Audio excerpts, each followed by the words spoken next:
Okay, hey, welcome back to day one of our Play to End the Game event. I am so glad you are joining us for this event and are interested in learning about what is being done to combat sex trafficking in the world and what still needs to be done in order to end it. I'm really excited about the lineup we have this weekend. We're going to be focusing on a different aspect of this issue every day, Friday, Saturday, and Sunday. And so today we're actually going to be taking a look at the problem and how to understand the problem of sex trafficking. Tomorrow we'll be taking a look at the solution. And then on Sunday, we'll be talking about next steps and where do we go from here. And so that's going to be really awesome. And then not only that, but we also have really great conversations with some amazing organizations and people. And so today at 3 o'clock, we're going to be talking with North Star Initiative. And this is an amazing organization. If you don't know about them, please take some time to go to their website and look them up. They are really wonderful people doing selfless work and really important work. They have a ministry to women who are sex trafficking victims. They have a home and recovery services. And what's amazing about them too is that COVID-19, although it presented challenges for them, it did not interrupt their services or what they're doing. They have found a way to continue to do the amazing work that they're doing. So we're going to be talking with them at 3 o'clock. So please make sure to tune in during that time. It will be live on our Facebook page. So yeah. Okay, so when we talk about play to end the game, what are we really talking about? You know, what is the game and why do we need to end it? That's the question that we're going to be talking about today as we look at the problem. And so, and really, as we start this conversation, it's important that our big picture idea that we hope that you'll take away from our time together is that you'll be able to see the direct link between the game of sex trafficking, the demand for commercial sex, and the victimization of children. It's important that we see that these things are interconnected together. And dependent upon one another, that the game, the demand, and the victimization of children all work together. And if we continue to see this as separate issues, you know, if sex trafficking's over here and the demand for commercial sex is over there and the exploitation of children's over here, then we won't be that motivated to end the issue of sex trafficking. But when we see that they're all interconnected together, it can really be inspiring and motivating to us to want to come to the solution, but also even helps us kind of frame what the solutions need to be. And so if the problem was a math equation, this is what it would look like. It would be the game of sex trafficking plus the demand for commercial sex equals the exploitation of children. All right, so let's talk about the game. You know, what is the game? What are we really talking about? You know, you've heard us say already that pimps and traffickers call the recruitment and grooming of children into prostitution a game. And that this is a game they've created rules for and have passed on from generation to generation. But what really is the game? What does that mean? You know, what does it look like? What's the end goal of the game? And here you can see from this quote, you know, if you're new to this issue, by the way, you may be surprised to know how much literature there is about how to be a pimp, about the pimp game, what the rules are, and all of this. So this is a very real thing. This is a part of our culture and society and is available in our culture and society. And so this quote from the book, I think perfectly summarizes what the goal of the game is. As you can read here, it says, after you have broken her spirit, she has no sense of self-value. Now, pimp, put a price tag on the item you have manufactured. So the game of sex trafficking is identifying vulnerable children that you can emotionally manipulate, coerce, and dehumanize in order to sell them into prostitution so that they can be bought and sold. That is the game that we're talking about. That's the end result of the game. This is a game that specifically targets children to coerce them, to control them so that they can be bought and sold into prostitution. So that's the game. Where is this game being played? You know, that's an important question. You know, when we look at sex trafficking, it's important to understand that this is something that's happening. It's what we call a global and local crime. And what that means is that not only is this happening overseas, but it's happening in every major city and town and rural town across the United States. So this is a game that's being played in and around us all the time. And now we know too that sex trafficking is increasingly moved online, that through social media and the internet, this has become one of the dominant ways that sex trafficking is being facilitated today. And that means one of two things. One, it means that you can find sex trafficking victims online, on the internet. You don't have to go that far now, right? You can go right on your computer or on your phone, and there are sex trafficking victims that are being advertised right now in prostitution. These are done through dating apps, through websites like Craigslist and Backpage. Both of those, of course, have been taken down, but there's other websites that crop up all the time that are just like them, on messaging boards and et cetera, that children are being advertised online for prostitution. So you can find victims online, but it also means that children are being recruited and groomed online. Many pimps and traffickers, that's where they go to first. They're now starting through social media apps to build relationships with children, to begin the emotional manipulation process, and find different ways to coerce them so that eventually they can control them and then sell them into prostitution. So it's important for us to understand when we're talking about where the game is being played, that this is a game that we can't get away from.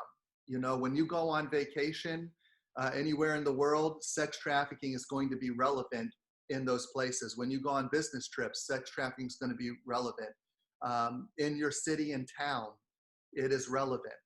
This is something that's happening in and around us all the time, and it's why we need to become better aware of this issue and better educated. So who's involved in this game? Who are the key people that are involved? Obviously, pimps and traffickers are involved in this, but what's important to understand is that there is no common profile for a pimp or a trafficker. I know we have kind of popularized a certain image of a pimp, and that typically would be an adult black man with a fur coat and a cane.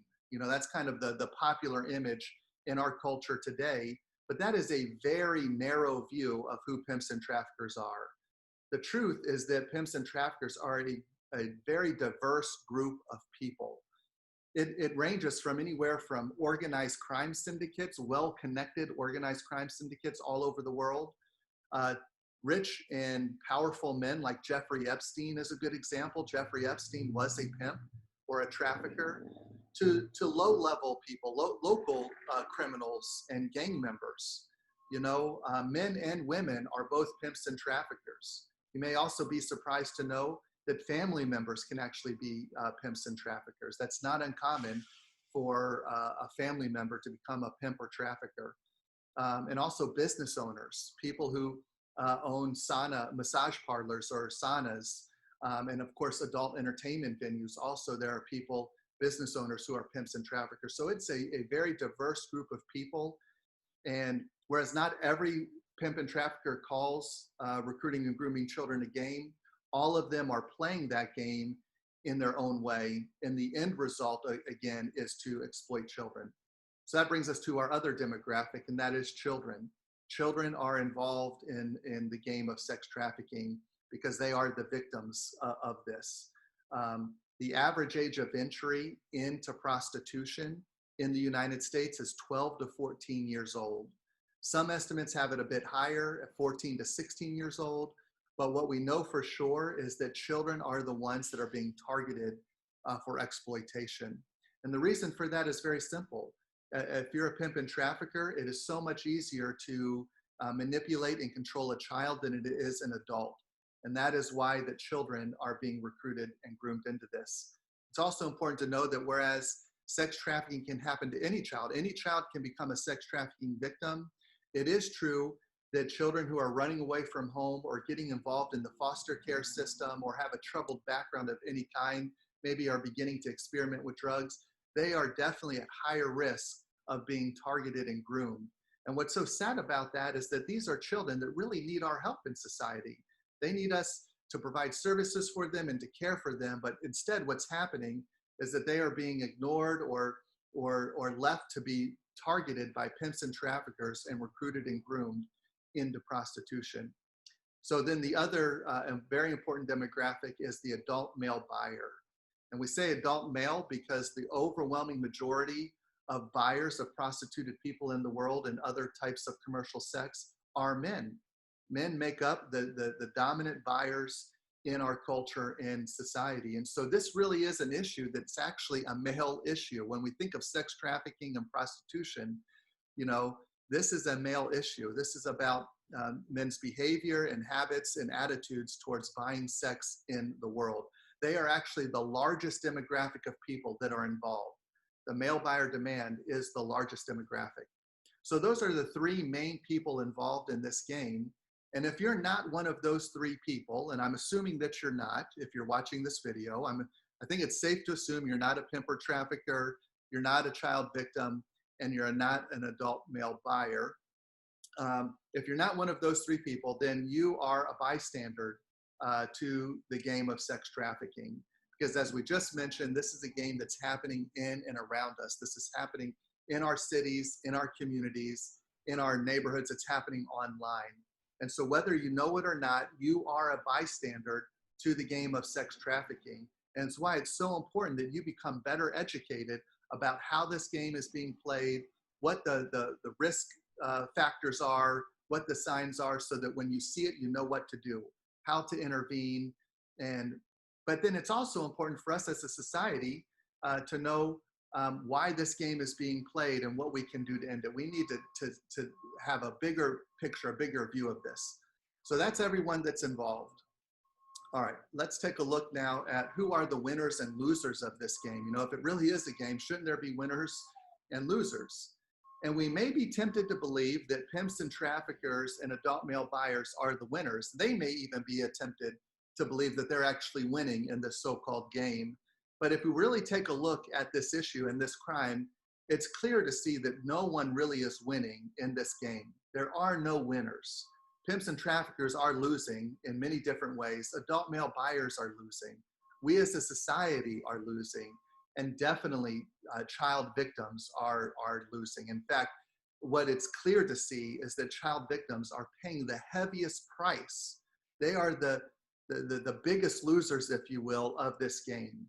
And the toll that it's taking on child victims is just tremendous. It's why I believe that this really is one of the worst social justice issues of our time, because these are children that have complex trauma, you know, multi-layered trauma in their lives. And it's important to know that even though they're being recruited and groomed as children, they don't stay children forever. They actually become adults.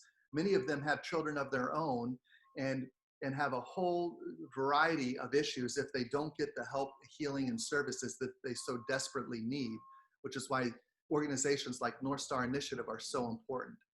So children are by far paying the heaviest price. Even though we're all losing in different ways, children are paying the heaviest price. So why is this game being played then? You know, if there's no real winners, if we're all losing, why is it being played? And here's where we can see the direct link between sex trafficking, the demand for commercial sex, and the exploitation of children. Because this game is being played all because of profit. Money is what drives the recruitment and grooming of children into sexual exploitation. And so that means the buyer demand is what's fueling all the behavior that leads to sex trafficking. And what that looks like for us today in our world is that for everyone, what demand looks like, I should say, for us, is that for every one sex trafficking victim in the world today, there are anywhere from 5 to 10 men who will pay to exploit that child on any given night. And that has created an almost $100 billion economy around the world. Sex trafficking is estimated to be $99 billion global economy. So the buyer demand is very, very powerful in this game. It is what is creating all the behavior that leads to the sexual victimization and exploitation of children. It's why we need to really focus on the buyer demand if we want to end this issue. And so this creates a really big dilemma for us as a society. It's an easy dilemma, but it's an important dilemma. And the dilemma is, what do we prioritize or value in our culture? Do we prioritize or value a lucrative commercial sex market in which people can be bought and sold into prostitution and other types of commercial sex? Or do we prioritize protecting children from being sexually exploited and all the trauma that goes along with that? Because, you know, the truth is we can't have both. We can't have a thriving commercial sex industry and at the same time protect children from being exploited. We really are going to have to decide which one do we value more. And this is going to be a very important question for us as men to be asking. What do men value more? Because men make up the buyer demand. We make up the primary buyers of prostituted people in the world. So it's a very important dilemma for us. Do we value the commercial sex industry and our ability to pay and buy prostituted people around the world? Or do we value protecting children from being exploited?